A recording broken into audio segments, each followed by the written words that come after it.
Hello everybody and welcome. In this video I'm going to show you how to disconnect your speaker HISENSE Party Rocker One from your device.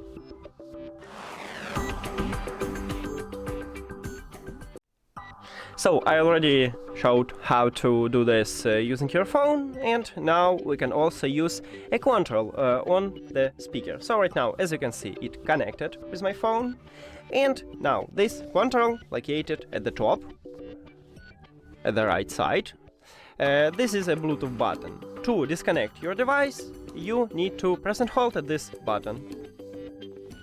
You will hear a sound, and we just disconnect it, so as you can see, there's no connection with my phone.